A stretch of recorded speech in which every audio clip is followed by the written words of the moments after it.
Bukan si cantik dan si buruk rupa biasa. Di sebuah desa terpencil, hiduplah dua gadis kembar, Anya dan Anya. Mereka terlihat identik, namun memiliki kepribadian yang sangat berbeda. Anya yang pertama, dikenal dengan kecantikannya yang menawan dan sifatnya yang angkuh. Sementara Anya yang kedua, meski cantik juga, namun memiliki hati yang lembut dan penyayang. Suatu malam, desa mereka diguncang oleh serangkaian kejadian aneh. Ternak hilang tanpa jejak, suara-suara misterius terdengar di malam hari, dan kabut tebal menyelimuti desa setiap malam.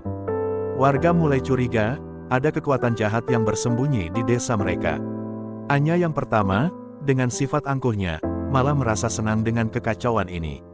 Ia menganggap dirinya sebagai ratu desa yang baru dan ingin semua orang tunduk padanya.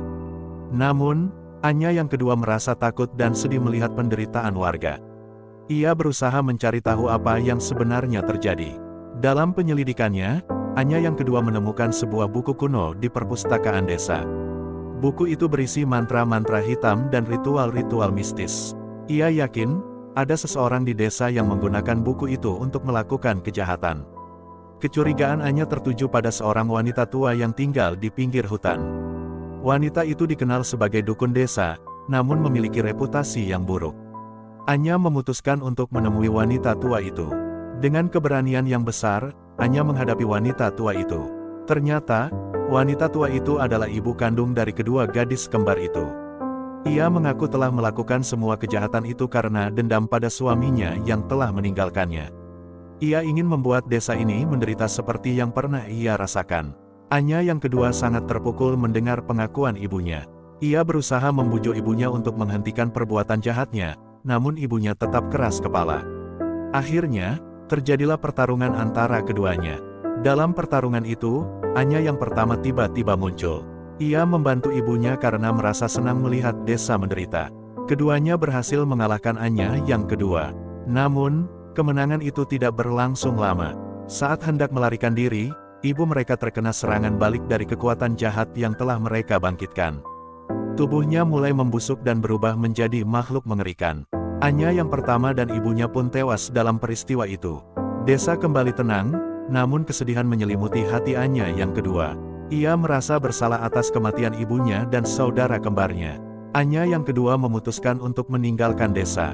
Ia ingin mencari tempat yang jauh dari semua kenangan buruk. Sebelum pergi, ia mengunjungi makam ibunya dan saudara kembarnya. Di sana, ia menangis sejadi-jadinya. Setelah Anya kedua tiba di desa yang jauh dari kampung sebelumnya, awal mulanya ia sangat tenang karena suasana desa yang nyaman, namun tak berselang lama ketenangan itu berubah menjadi kesedihan yang mendalam, karena ia tidak memiliki siapa-siapa lagi pasca kematian saudara kembar dan ibunya.